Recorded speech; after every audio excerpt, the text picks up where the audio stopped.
Ansel, nous pourrons dire voilà, que son sujet, tout en la matière de sa recherche, passe par le Talmud, par la question de Dieu. Voilà, sera aussi le sujet de sa conférence.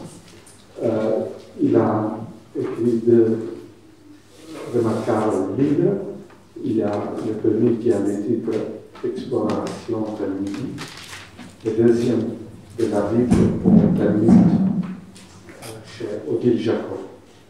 Et dans ce deuxième livre de la Bible au Talmud, il a écrit aussi une partie où il a fait en détail l'itinéraire d'Emmanuel Levinas.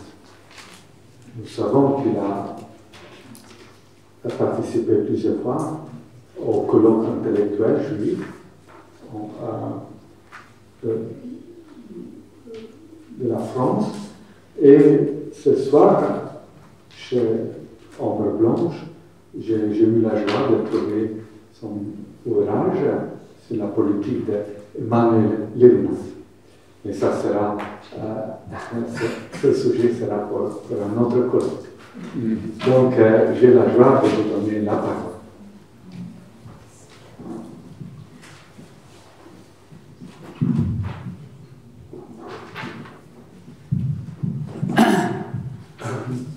D'abord, vous m'entendez?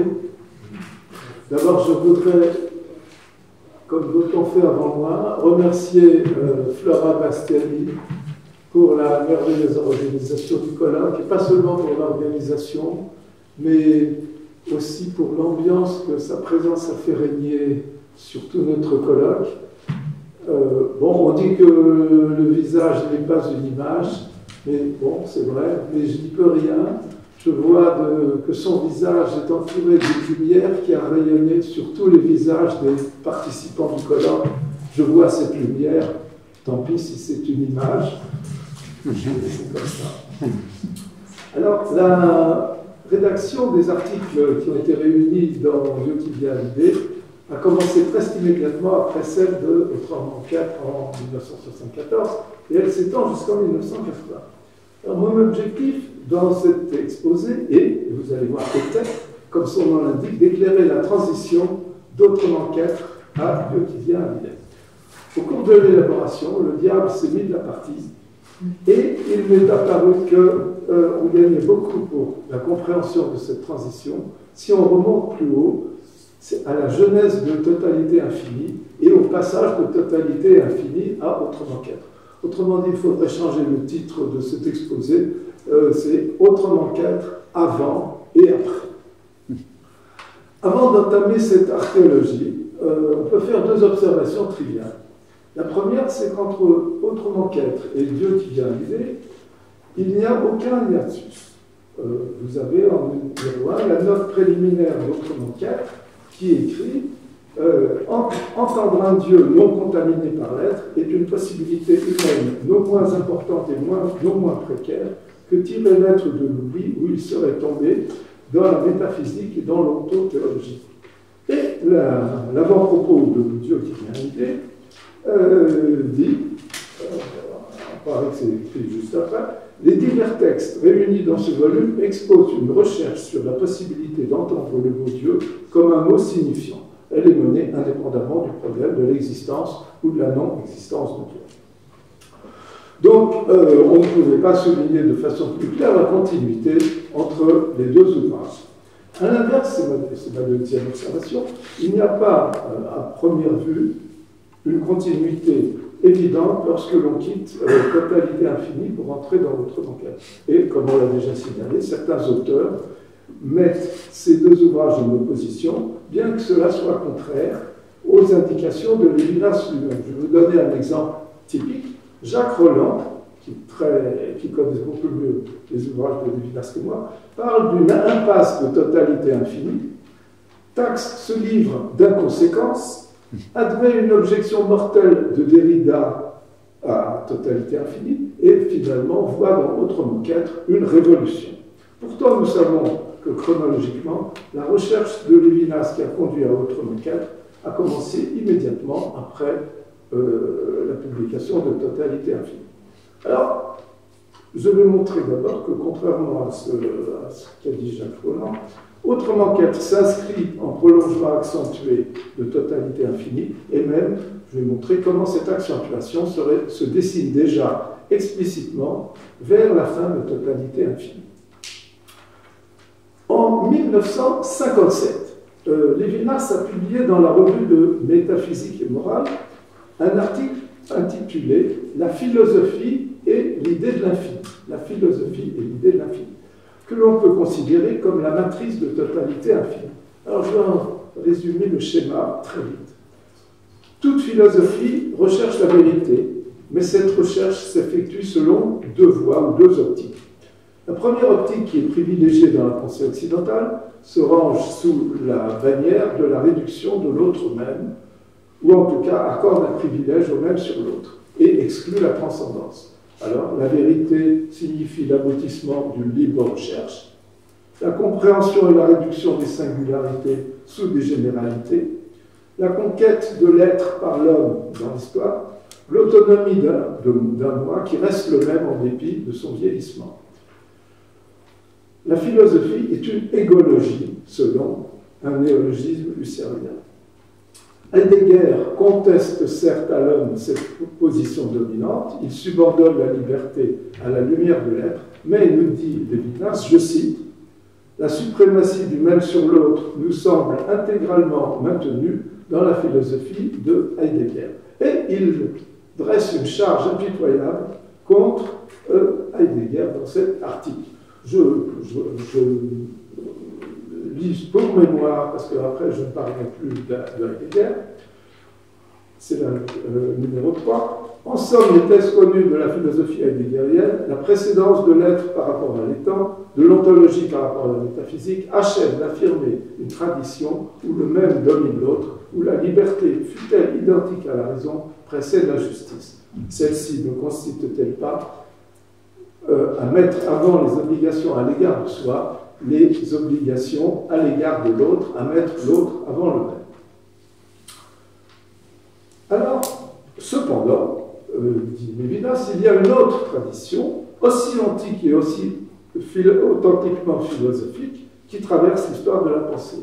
Platon y participe déjà lorsqu'il met le bien au-dessus de l'être, mais l'exemple le plus marquant, Lévinas, comme vous le savez, le rencontre dans l'analyse cartésienne de l'idée de l'infini, dans la troisième méditation. Cependant, il signale que, j'y reviendrai, il ne retient que la structure formelle de cette idée de l'infini.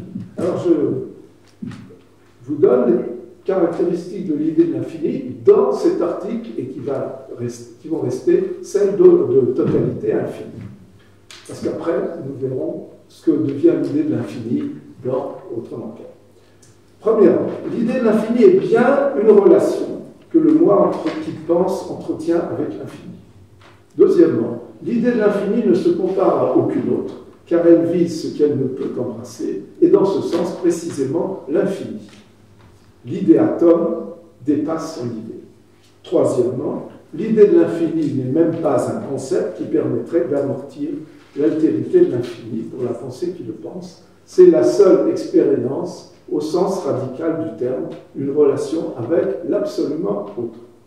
Alors, bon, on a donc un super schéma formel, et Lévinas entreprend la déformalisation de ce schéma. La concrétude de l'idée de l'infini se produit dans le rapport avec autrui, où l'on retrouve les trois caractéristiques que je viens d'énumérer. L'article de 1957 contient déjà presque toutes les notions de base de totalité infinie. Bon, pour la petite histoire, je vous raconterai quelque chose après. Le visage d'autrui, l'apparition de la conscience morale avec la rencontre d'autrui, ce qui signifie la mise en cause de la liberté spontanée qui se découvre comme injuste, et la volonté libre devenant bonté et exigence croissante à l'égard de soi. Alors, je ne vais pas détailler plus cet article, mais il est, pour moi, important à un double titre, pas pour moi, pour Lévinas, un double titre. Premièrement, il adosse la recherche de Lévinas à une tradition authentiquement philosophique, non seulement pas non religieuse, et d'autre part, il fournit un modèle formel, un modèle abstrait de la relation du moi à l'autre, comme relation du fini avec l'infini dont il est absolument séparé. Alors voyons comment Lévinas met ce schéma en œuvre dans totalité à infini. Il s'ouvre sur la description d'une ontologie où le maître mot est celui de totalité, totalité de l'être, où les individus sont porteurs de force qui les commandent à leur insu, leur œuvre. Construire une véritable relation à autrui suppose donc, comme préalable, un sujet séparé qui échappe à cette totalité. Comment ça va s'effectuer? Pas du tout par une relation à l'autre, non, pas du tout, loin au monde.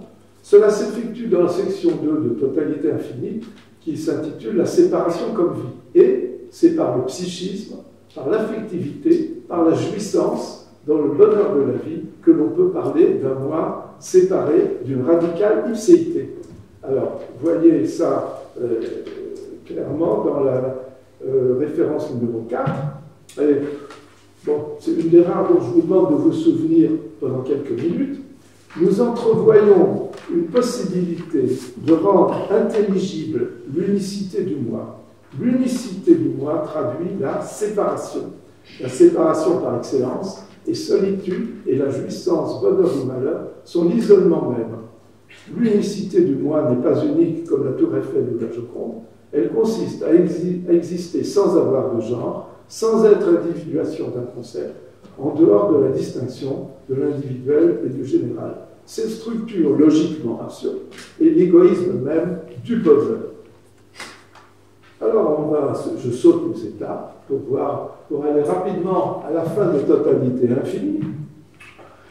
Ce bonheur de la jouissance est fragile, parce que qu'en sera-t-il demain? Le souci du lendemain ne met pas en cause la satisfaction égoïste de l'immédiat, mais incite à un autre destin. Il faut assurer son indépendance économique, il faut donc posséder des biens, donc bosser, donc travailler, avoir une demeure, ce qui met en relation avec d'autres possédants et d'autres travailleurs. Chacune de ces étapes que je viens d'énumérer, avoir indépendance économique, posséder du bien, travailler, avoir une demeure et relation avec d'autres travailleurs, se traduit d'un côté par un durcissement de la séparation, de la maison, on se sépare, par exemple, et de l'autre, le moi rencontre le visage d'autrui, la maison est accueillante. Cette relation, ce face-à-face qui concrétise l'idée de l'infini, est la structure ultime, le secret ultime de l'être, dit Lévinas dans une formule qui est un petit peu plus forte. Ce n'est pas de l'être, mais bon, vous le savez bien. Face au visage d'autrui, la liberté donc ne se comprend plus dans le registre de la puissance et de la puissance, mais dans celui de la justice et de l'injustice. C'est le commencement de la conscience morale qui ici signifie mettre en question l'exercice spontané de la liberté, liberté qui se découvre meurtrière, d'où le fameux « tu ne tueras pas », connu de tout le monde et même respecté pour la majorité d'entre nous. Je ne connais pas toute la vie, je ne peux pas dire la totalité. Bon. Mais Lévinas ne s'arrête pas à cet aspect négatif. L'analyse éthique de Lévinas se développe, se raffine, se complète tout au long de ces pages extraordinaires dont je ne retiens qu'un seul point.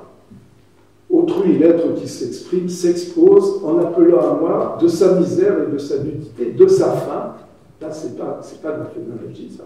C'est vrai, c'est réel. Sans que je puisse être sourd à son appel. Entendre sa misère qui crie justice ne consiste pas à se représenter une image, mais à se poser comme responsable. Cette sommation exalte encore la singularité parce qu'elle s'adresse à une responsabilité infinie qu'elle suscite. Maintenant, écoutez ça. L'infini de la responsabilité ne traduit pas son immensité actuelle, mais un accroissement de la responsabilité au fur et à mesure qu'elle s'assume. Pour l'instant, on l'assume. Alors, j'arrive au dernier pas du chemin de totalité et infini. Et là, regardez ça en opposition à la formule numéro 4, la formule 5.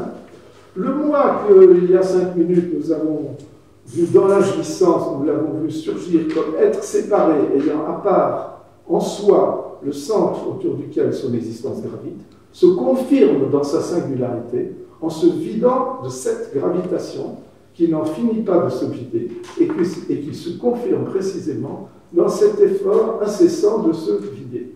On appelle cela bonté, et la possibilité d'un point de l'univers où un tel débordement de la responsabilité se produit définit peut-être, en fin de compte, le moi. Il a changé d'avis. Et là, ça a changé d'avis. Donc, voilà, nous sommes partis de la singularité de l'être fini dans la jouissance. Nous en arrivons à la singularité d'un moi ému qui ne peut se faire remplacer dans sa responsabilité infinie pour autrui.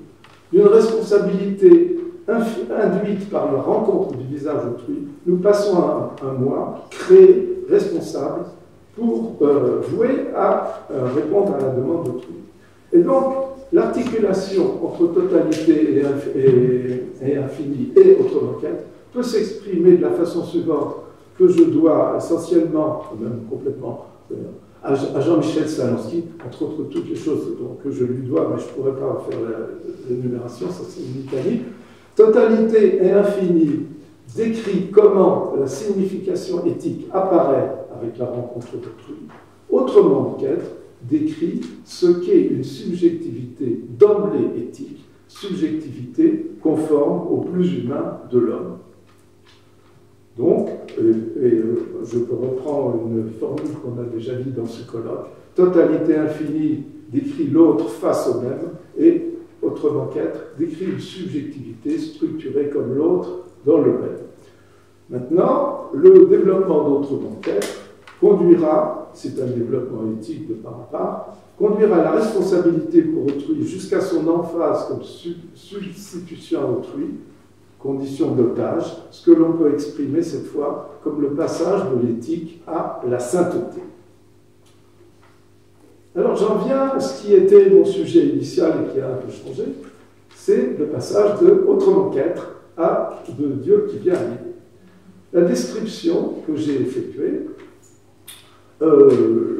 laisse, malgré tout, je voulais vous dire, donc on était arrivé au seuil d'autrement qu'être, et la définition d'autrement qu'être est donnée explicitement par Lévinas dans Éthique et Infini. Vous voyez, c'est la référence numéro 6. Dans ce livre, je parle de la responsabilité comme de la structure essentielle, première, fondamentale de la subjectivité. Car c'est en termes éthiques que je décris la subjectivité. L'éthique ici ne vient pas en supplément à une base existentielle préalable, c'est dans l'éthique entendue comme responsabilité que se noue le domaine du subjectif. Voilà. Donc je passe à mon sujet initial, passage d'autrement qu'être à Dieu qui fait. Or, la description que j'ai effectuée vous montre une chose qui est absente de autrement qu'être. Autrement qu'être est de part en part éthique, mais n'est pas adossé explicitement en contrepoint d'une tradition philosophique. Alors c'est en premier lieu ce complément qu'apporte chacun à sa façon 3 articles de Dieu qui vient à l'idée. Alors ces articles, ce sont de la conscience à la veille à partir de Husserl. Dieu et la philosophie, cette fois, c'est à partir de Descartes qui va faire sa réapparition, comme dans un film, le personnage réapparaît.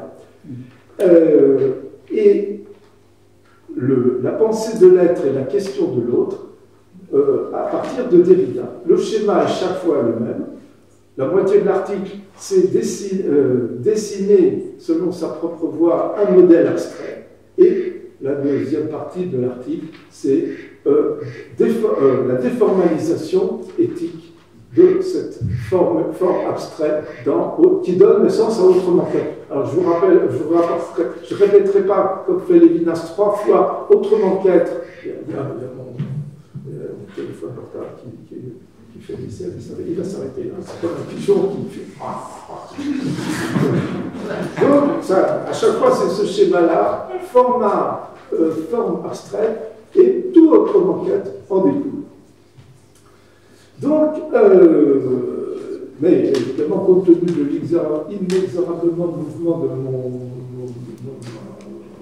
ma montre, je ne traiterai que de Dieu et la philosophie. Initialement, je voulais traiter de 2 articles, mais ça sera impossible.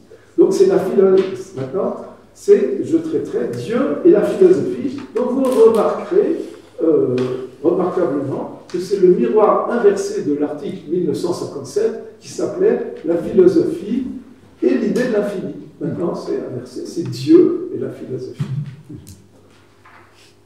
Alors, parlons de Dieu et la philosophie comme dans sa première partie. Ne pas philosopher, dit-on, c'est encore philosopher. Tel est l'adage introductif de Dieu et la philosophie. Cet adage sera précisément rejeté à la fin de l'article. Le discours philosophique, alors j'explicite ça, ne pas philosopher, c'est encore philosopher. Cela se justifie en vertu d'une correspondance rigoureuse entre la pensée et l'être. Il n'y a rien à penser de sensé au-delà de l'être, ou plus précisément autour de ce qui se rattache à la geste de l'être, selon l'expression de Lévinas. Et la réciproque est vraie.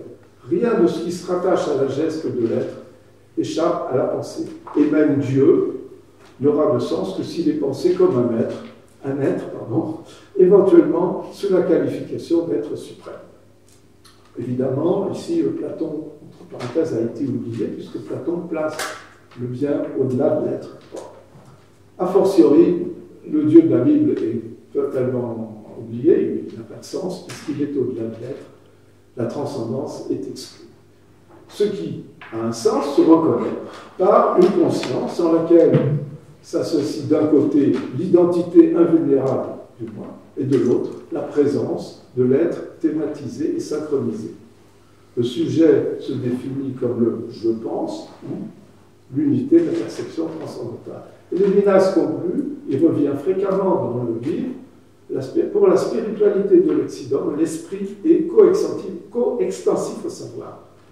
Bon, le schéma que je viens d'écrire est clairement husserlien, et d'ailleurs, le nom de Heidegger est absent de l'article, et il n'est jamais, dans De Dieu qui vient à l'idée, il n'est pratiquement jamais invoqué par Lévinas en son nom, la charge est toujours faite par d'autres personnes.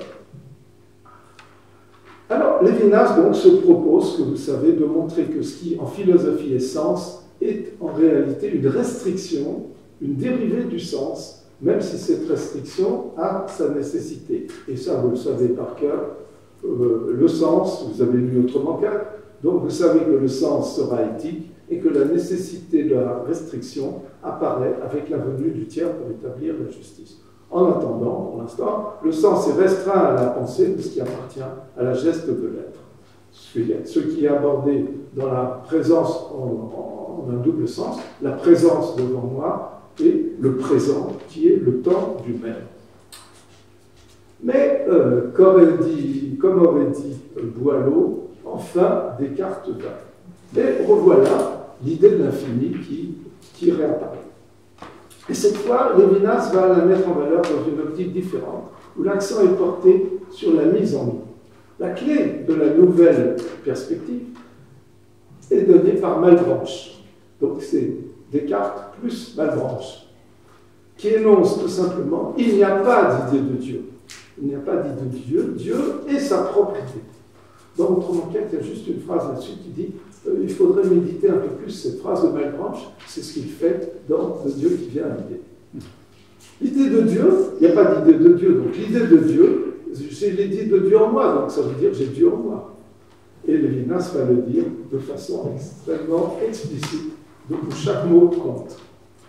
Référence numéro 5, l'idée de l'infini, c'est l'infini en moi, ou plus exactement, comme si le psychisme de la subjectivité équivalait à la négation du fini par l'infini, comme si le in de l'infini signifiait à la fois le non et le dans.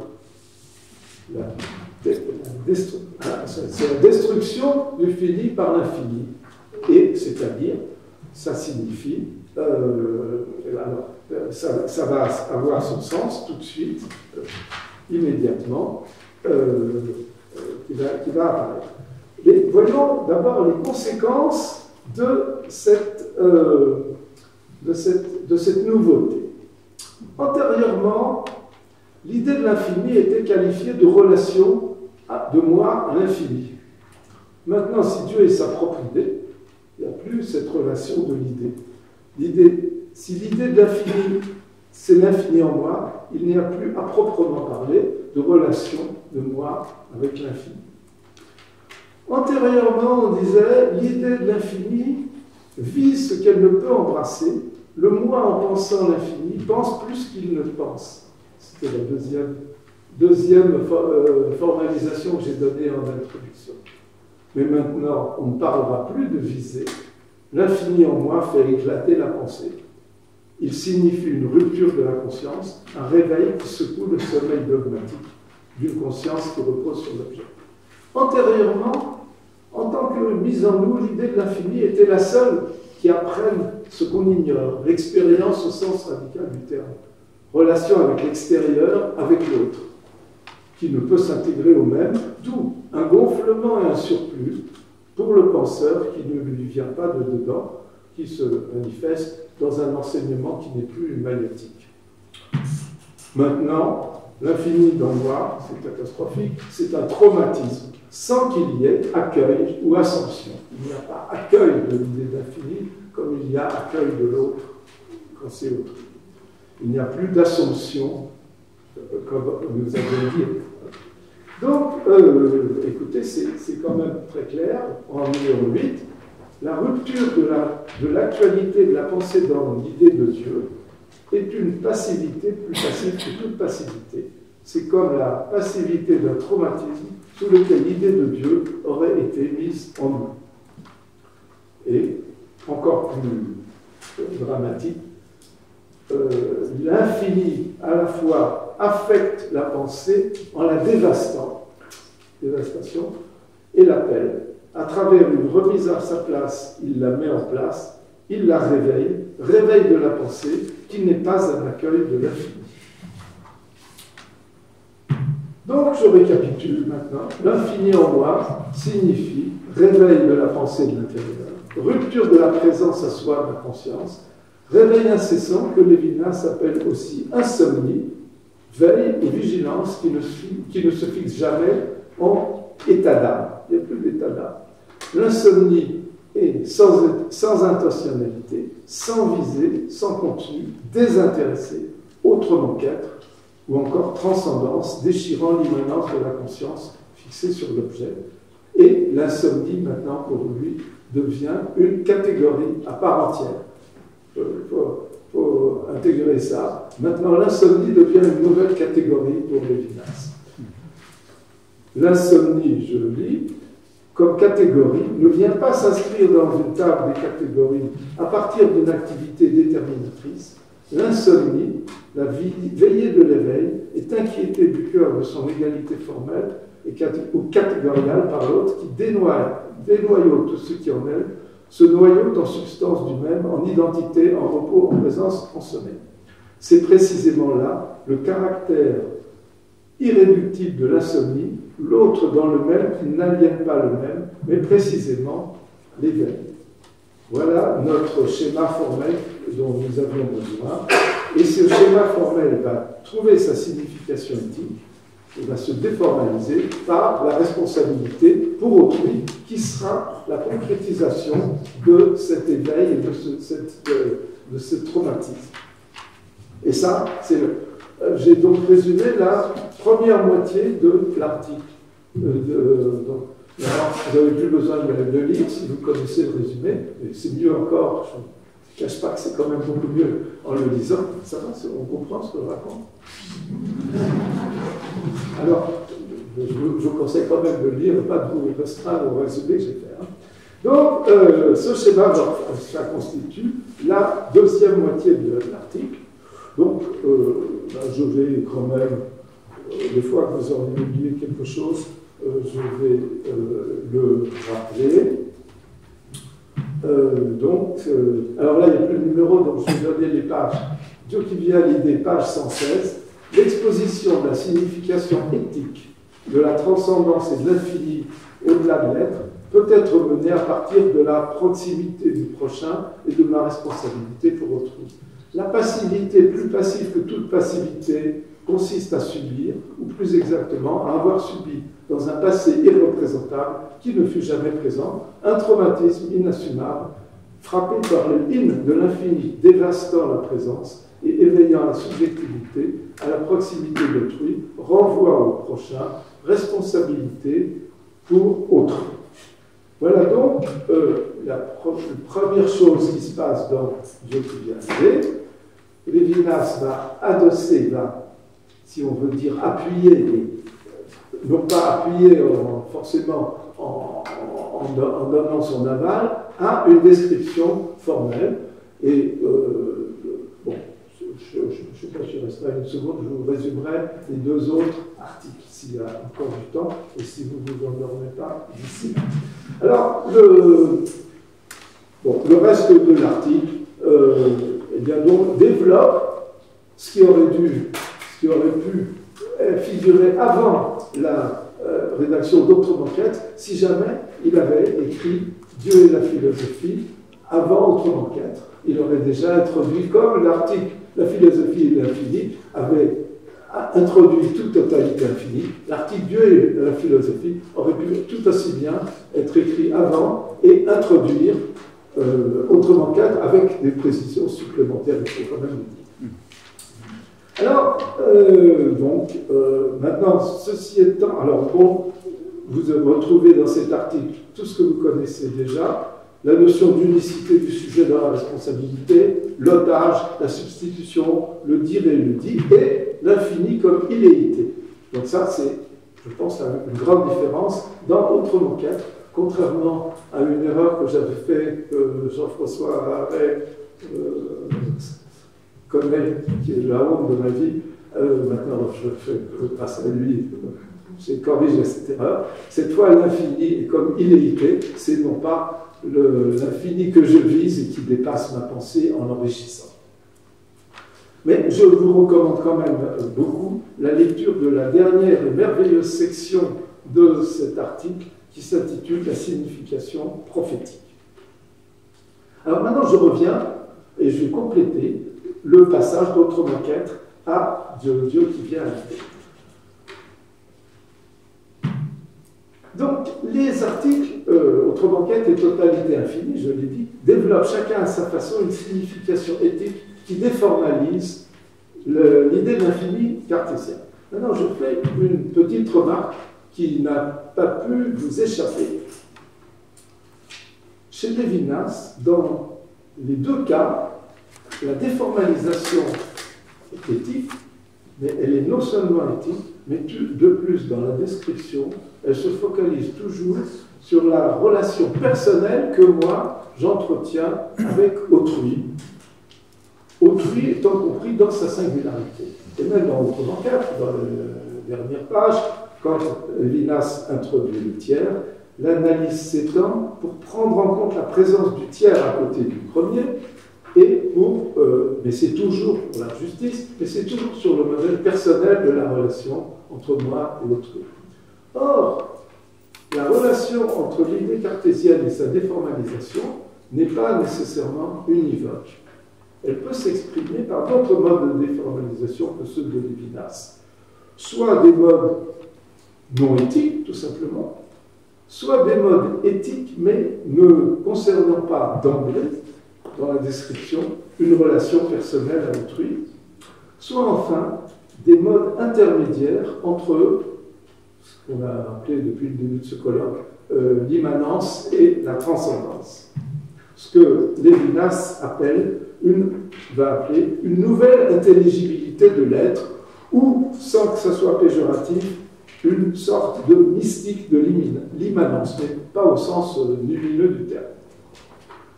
Et la plupart des articles de qui vient à l'idée introduisent ou laissent entendre l'une ou l'autre de ces voix et se terminent invariablement par le rappel de la voix propre de Lévinas, parfois assortie de réserve vis-à-vis d'une autre voix qu'il aurait introduite. On finit toujours par Autres enquêtes et j'y reviendrai dans ma conclusion. Mais vous avez d'autres modes de déformalisation que je veux vous décrire, le premier succinctement et à la fin un article qui résume tous ces modes de déformalisation autres. D'abord, je fais remarquer que la possibilité d'autres déformalisations n'est pas rejetée par Lévinas. Dans la préface de Totalité infinie, Lévinas écrit, préface page 15, l'opposition traditionnelle entre théorie et pratique s'effacera à partir de la transcendance métaphysique où s'établit une relation avec l'absolument autre, la vérité, et dont l'éthique est la voie royale. L'éthique est la voie royale de la déformalisation. Mais vous savez bien, Roger Burggraf sait très bien qu'à côté du roi, il peut y avoir des princes, n'est-ce pas? Et par conséquent, on peut imaginer qu'il y a d'autres voies, des voies princières de la déformalisation de la relation à l'absolument autre. Alors, dans Totalité infinie, évidemment, Lévinas ne les explore pas, puisque son but, c'est de montrer, de savoir si on n'est pas dupe de la morale, donc c'est exclu d'en parler. Mais, et alors de même dans Dieu qui vient à l'idée, page 114, Lévinas écrit, c'est la signification de l'au-delà, de la transcendance et non pas l'éthique que notre étude recherche. Elle la trouve dans l'éthique. Signification, car l'éthique se structure comme l'un pour l'autre, c'est le propre de toute signification. Signification de l'au-delà de l'être, car en dehors de toute finalité dans une responsabilité qui toujours s'accroît, désintéressement où l'être se défait de son être. Alors en même temps, en disant ça, je vous fais remarquer que Lévinas a donné les conditions d'une déformalisation. Les conditions, elles sont tout à fait claires. Il y en a deux ici, et j'en donnerai le troisième. C'est il faut que l'infini et le désintéressement soient les termes directeurs de la déformalisation. Et puis il y en a une, évidemment. Une déformalisation ne saurait contredire la voie royale, la voie centrale de Lévinas. Donc nous avons ces trois conditions qui vont se retrouver dans les différentes autres déformalisations que je vais indiquer. Alors d'abord, je vais donner deux exemples significatifs rencontrés dans Dieu qui vient de dire. En premier lieu, dans de nombreux textes, ça va, on comprend là, non, c'est trop vieux. Voilà, un peu.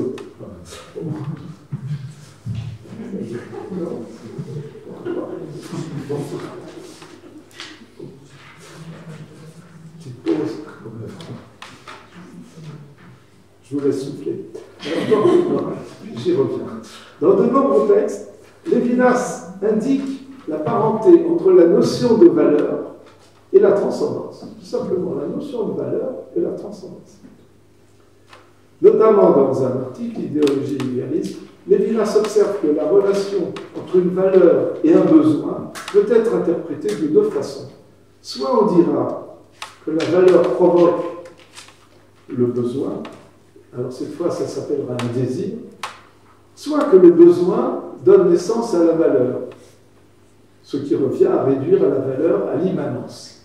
Il y a deux possibilités, et il regrette que ça soit la deuxième possibilité qui soit utilisée. Soit la valeur donne naissance au besoin, mais donne naissance au besoin, mais ça ne sera pas un besoin, ça sera un désir. Soit la valeur est produite par le besoin, et à ce moment-là, la valeur n'est jamais quelque chose dans l'immanence. Alors, vous verrez que c'est dit, évidemment, il aurait fallu distinguer besoin et désir, mais vous le ferez vous-même. C'est dans l'article, c'est dans. Est-ce que c'est ce que je voulais donner? J'ai dû vous le donner, page 22. Dans Dieu qui vient à l'idée, page 22. Dans l'ambiguïté du désir, qui se laisse encore comprendre, soit comme provoqué par la valeur de sa fin, c'est bien désir, soit comme instaurant la valeur par le mouvement qui l'anime, seul le deuxième terme de l'alternative se maintient malheureusement. J'ajoute malheureusement. La mort de Dieu commençait par là. La mort de Dieu commence par là. Eh bien, si considérer que la mort de Dieu commence lorsque la valeur est produite par le besoin, eh bien cela implique à l'évidence une parenté entre la valeur en tant que telle et la transcendance. N'est-ce pas ? La valeur produite par le besoin, c'est l'immanence, mais la valeur qui donne naissance au désir, le nier, c'est la mort de Dieu, donc la valeur et de la transcendance. Et de façon voisine, dans toujours le même article, Lévinas observe que chez Husserl, la valeur, il appelle ça l'axiologique, recouvre toujours un fond représentatif et donc appartient à l'immanence. Chez Husserl, la valeur appartient à l'immanence. Et c'est pas souvent qu'il critique aussi directement Husserl, mais il ajoute cela de nouveau que pour autant que ce qui a fait est interprété comme une tendance qui peut se satisfaire ou comme un simple manque. Donc c'est quand même une critique voilée ici de Husserl. Donc je retiens que toute valeur, éthique ou non, dans sa distinction d'avec une tendance, exprime une face de la transcendance. Cependant, n'allons pas trop vite, Lévinas ne manquera pas d'affirmer à l'occasion le caractère incontestable de la valeur de l'autre homme, qui se maintient même lorsque, dit-il, toutes les valeurs sont en l'air. Il reste la valeur de l'autre homme, référence aux éléments, au désordre de mai 1968, où toutes les valeurs étaient en l'air, sauf la valeur de l'autre homme chez les étudiants qui allaient comme une prière manifester chez les ouvriers à Billancourt. Dans l'article de la déficience sans souci, alors c'est page 86, le Dieu qui vient à l'idée, eh bien, Lévinas va aller encore plus loin. Il critique dans cet article l'anti-humanisme contemporain, et Lévinas indique que c'est toute question, toute recherche qui peuvent éventuellement ouvrir sur l'autre banquette. Pas toutes, mais des recherches, des questions peuvent ouvrir sur l'autre banquette sans être forcément l'éthique au sens de Lévinas. Donc il critique là l'anti-humanisme contemporain. Il dit on ne se demande pas si le non-repos, l'inquiétude, la question et dès lors la recherche et le désir, mal cotés parmi les valeurs positives, sont un simple décroît du repos, de la réponse et de la possession, c'est-à-dire d'insuffisante pensée de l'identique, ou si dans ces relations inégales à elles-mêmes ne se pense pas la différence, l'irréductible altérité, le non contenable, l'infini ou Dieu.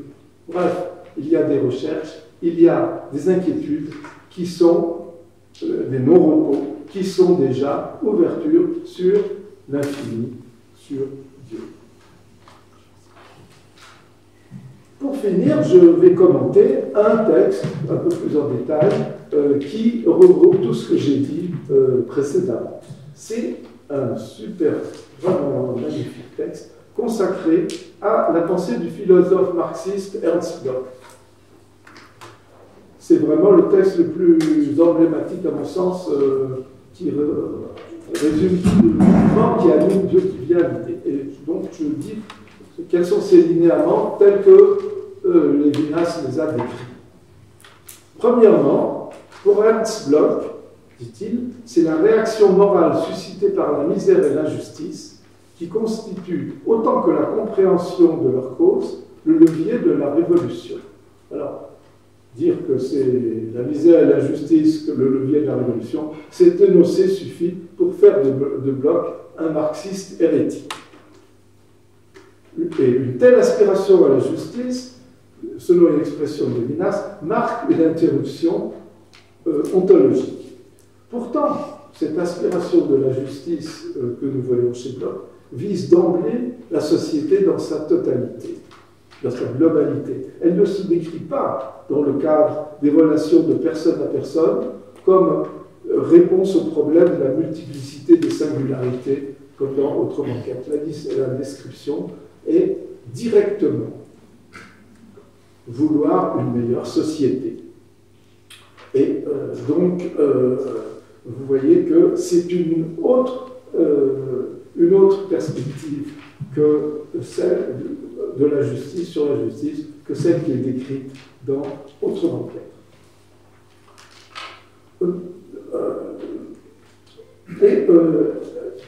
Et Lévinas remarque le caractère exceptionnel de cette perspective qui combine éthique et ontologie. Alors, dans sa philosophie, c'est le des pages 65, l'humain est traité à partir de l'être, ce qui est conforme à la sagesse grecque, mais à la fois dans son irréductibilité aux choses du monde. Jamais peut-être un corps d'idées ne présenter une surface où l'éthique et l'ontologie, dans l'opposition où elles sont entendues dans un monde inachevé, sont en surimpression sans qu'on en puisse dire quelle est l'écriture qui porte l'autre. On ne sait pas si c'est l'éthique qui porte ce mouvement ou si c'est l'ontologie. C'est quand même pas mal. Ça, c'est la première chose. Deuxième point essentiel, le marxisme de Bloch récupère tous les modes valables, toutes les valeurs de la civilisation, philosophie, art et religion, ce qui est un exploit pour quelqu'un qui se dit marxiste. Philosophie et art et religion sont récupérés par Bloch comme des expressions de l'espérance humaine. Alors, il faut prendre les termes, hein, et il constitue pour Bloch une anticipation d'un avenir utopique où existera une humanité aujourd'hui absente. Un avenir utopique avec une humanité absente, ben là, on dépasse l'ontologie, on passe sur un autrement qu'être humain aujourd'hui, en tout cas. Troisièmement, alors, donc, dans cette philosophie qui n'est plus entièrement conforme à la raison d'Athènes, eh bien, Lévinas repère une parenté avec de nombreux motifs juifs. C'est quelque chose qu'il n'a fait nulle part ailleurs. Il en donne une analyse détaillée en 8 points, et ces 8 points, vous pouvez les lire, frappants, ils indiquent tous chez Bloch une rupture avec une philosophie d'immanence, mais qui n'est pas encore, qui est différente encore des descriptions d'Autrement qu'être. Et donc, c'est des motifs juifs qui tous indiquent une transcendance. Quatrièmement, la conception du temps et de la subjectivité chez Bloch était en opposition radicale avec celle de Heidegger. Donc, vous voyez, c'est top, hein, c'est pas... Lévinas ici, je dois dire, Lévinas ici mentionne Heidegger. À l'opposé de l'être pour la mort heideggerien qui marque la finitude de l'être, le néant de l'utopie n'est pas le néant de la mort, et l'espoir n'est pas angoisse. Vous voyez, page 70, vous voyez, on arrive à la fin. L'avenir de l'utopie est l'espoir d'un sujet agissant pour l'avenir, dont la subjectivité ne revient pas en dernier ressort à l'attention sur soi, mais à la dédicace à un monde à venir, monde à achever, à l'utopie. Vous voyez, vous croirez lire Autrement qu'être, cette expression. Mais, en définitive, donc, malgré tous ces aspects qui débordent l'analyse de Lévinas dans Autrement qu'être, en définitive, Lévinas veut marquer quand même sa distance. Il reconnaît que dans la présentation de certaines expériences exceptionnelles de l'aboutissement utopique, l'être se met, on a une nouvelle intelligibilité de l'être, mais malgré tout, alors, il s'agit quand même d'une mystique de l'immanence, non pas au sens péjoratif, même si, dit-il, cette immanence est messianique et eschatologique. Donc, on a une immanence qui n'est plus une immanence, c'est une immanence messianique et eschatologique. Et quand même, Bloch pense à un achèvement utopique où le bien n'est plus au-delà de l'être. Et Lévinas conclut avec une sorte de... Ce n'est pas une critique, c'est une sorte de regret. Pourquoi Ernst Bloch n'est pas allé un tout petit peu plus haut? Il écrit « Et l'élévation évidente de la notion superlative de l'être, une nouvelle intelligibilité, n'aurait-elle pas dû mener à l'élaboration d'une dimension de hauteur moins contestable que celle de l'univers pré-copernicien? Alors, j'ai le droit quand même à 2 minutes. Donc, je prends le droit. Je prends le droit et je vais conclure. En conclusion, Dieu qui vient à l'idée dresse un paysage qui entoure autrement qu'être de multiples côtés. C'est une sorte de kaléidoscope qui fait scintiller la lumière d'autrement qu'être bien au-delà de ses seuls énoncés. D'abord, traduire l'idée de l'infini cartésienne par des significations éthiques qui dégagent l'infini de sa liaison, peut-être noble, mais néanmoins adultérine, avec une certaine ontothéologie, qui dégage l'infini d'une relation adultérine avec l'ontothéologie. Montrer que la pensée magistrale de Husserl conduit, ça c'est le deuxième article, en vertu de son développement, à effectuer un saut au-delà de sa propre lettre, ce sont déjà pas là de minces exploits. Maintenant, d'un autre côté, avec Dieu qui vient à l'idée, la signification de la transcendance exposée dans Autrement qu'être perd son caractère exclusif. Nous entrevoyons que le passage de l'être à l'autrement qu'être n'exige pas nécessairement une révision déchirante, et même que, pour paraphraser Aristote, je ne plagie pas, je paraphrase seulement, l'autrement qu'être peut se dire de diverses façons.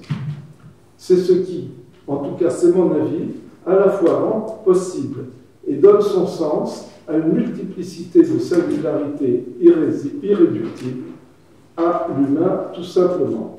Et enfin, si avec totalité infinie, l'éthique de Lévinas est bien voie réelle, avec l'ampleur apportée à autrement qu'être par de Dieu qui vient à l'idée, elle devient voie impériale. Je vous remercie de votre attention.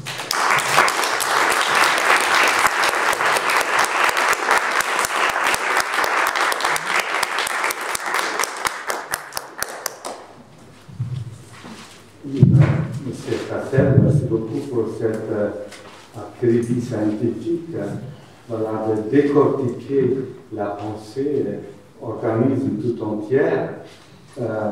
C'est vrai que ce tard, nous sommes consolés, nous aurons encore 2 jours du colloque, mais pour n'être pas frustrés ce soir, pendant la nuit, voilà, on va vous poser 1 ou 2 questions.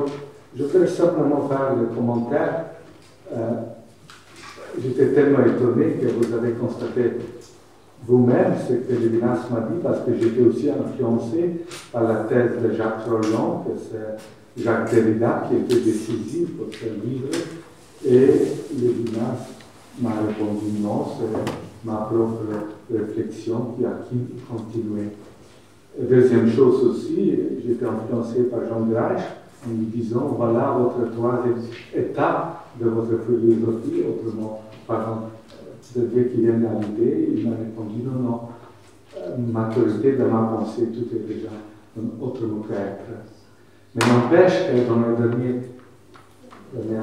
réunion que j'ai eue avec lui, il m'a encouragé de les critiquer. Il a dit, je ne suis pas le meilleur exégète de mon œuvre. Donc, vous avez aussi dit voilà, qu'il revient à la fin à notre traitement de l'être. Voilà, simplement commentaire, tout ce que vous avez évoqué, réveillé en nous, voilà, à nous mettre voilà, de nous vider de nos pensées et de nous remplir avec les autres réflexions. Maintenant, je veux... Sur ce que vous avez dit sur la première chose, la relation avec Derrida, quand on était en Pologne, c'était l'évêque de Potsdam qui a montré que, par des textes, d'une correspondance entre Lévinas et Monseigneur Desclous, que les thèmes d'Autrement qu'être se trouvaient déjà dans cette correspondance qui précédait l'article de Derrida, Violence et métaphysique. Merci beaucoup. Maintenant, je prends le micro. Voilà. Donc, Je vous demande un seul, est-ce que je serai assez long? Non, vous êtes obligé de vous lever, excusez-moi. C'est assez rigolo. Il est assez tard et je pense qu'il est un peu indécent de continuer à faire semblant de réfléchir. Mais donc je vais proposer quelque chose qui n'est pas une question, mais je vais proposer une synthèse ramassée de l'intervention de Georgie sur le Dieu qui vient à l'idée. Ça fait un peu double emploi avec la conclusion qu'il vient de proposer, mais c'est un exercice que j'aime, donc je peux quand même essayer d'y adonner. Et donc il me semble que ce que tu nous expliques, c'est que dans le Dieu qui vient à l'idée, il y a deux choses essentielles. D'une part, il y a l'adjonction à autrement qu'être d'un analogue de ce qu'est le désir métaphysique pour totalité et l'infini. Et ce que tu montres, c'est qu'avec le thème de l'infini en moi, comme fonction d'éveil, ben on a quelque chose à partir de quoi on peut voir autrement qu'être comme une déformalisation, alors que autrement qu'être, tel que c'est rédigé, c'est une réduction. Ça, c'est la première partie de ce que tu nous enseignes. Et la deuxième partie, c'est que dans le Dieu qui vient à l'idée, il y a toute une fonction de rattachement de la thématique de autrement qu'être à des tas de choses qui sont dans la philosophie et peut-être plus largement dans la culture, pour montrer que soit que autrement qu'être, c'est simplement la bonne manière d'obtenir ce que des philosophes recherchent autrement, ou encore que autrement qu'être est reflété dans diverses valeurs ou aspirations qu'on trouve dans la culture et les traditions humaines. Merci beaucoup. Vous avez intervenu. Autrement dit, j'appuie entièrement ce que tu as dit hier soir sur le thème de l'Église. Merci. Encore une question. On a dit deux. Peut-être là. J'ai quand même quelque chose qui va vous intéresser, c'est une sorte de scoop, parce que je vais vous dire quelque chose que vous ne connaissez pas. Dans mon exposé, j'ai dit que c'est la relation, j'ai employé la relation ultime dans l'être. Je vous ai dit, c'est une expression impropre de Lévinas dans Totalité infinie. Vous vous rappelez ça? Je vous ai dit, la relation autrui, c'est l'expression, c'est l'ultime secret de l'être. Je vous ai dit, c'est impropre. Eh bien, vous savez, Maurice Blanchot connaissait très bien, c'est peut-être une des personnes qui connaissait le mieux la pensée de Lévinas. Et il a lu Totalité infinie, il a recopié avec sa machine à écrire, très mauvaise machine d'ailleurs, des passages entiers de Totalité infinie. Puis de temps en temps, il y a une remarque, entre parenthèses, de Maurice Blanchot, qui fait une remarque qui contre, qui peut être contraire à autrement qu'être, à Totalité infinie. Alors, Lévinas écrit « Le surplus de l'être sur la pensée qui prétend le contenir, la merveille de l'infini. » Ça, c'est la phrase de Lévinas dans Totalité infinie. Le surplus de l'être sur la pensée qui prétend le contenir, la merveille de l'infini. Et Blanchot écrit entre parenthèses, pourquoi l'être? Le surplus est précisément ce qui déborde l'être ou l'autre que l'être. Donc Maurice Blanchot a lu dans Totalité infinie que c'était de l'autrement qu'être qu'on parlait. C'est intéressant. Dans Totalité infinie, très souvent, ça veut dire autrement qu'être et c'est expliqué à côté. Tu te regardes à côté. Écoutez, ce que vient de le dire, c'est très important. Notre cher Sebastiani nous a dit que nous recommençons demain matin à 10h15 parce que le premier conférencier n'est pas là. Il y a une idée qui me vient à l'esprit. Vous nous avez parlé de réveil, d'insomnie. Il y a un autre texte, dans le temps et l'autre, que Dieu inspire au patriarche Jacob, quand il ne sait pas où il faut aller, il s'endort, n'est-ce pas? Donc, très bon sommeil, merci. Et bonne nuit, merci beaucoup.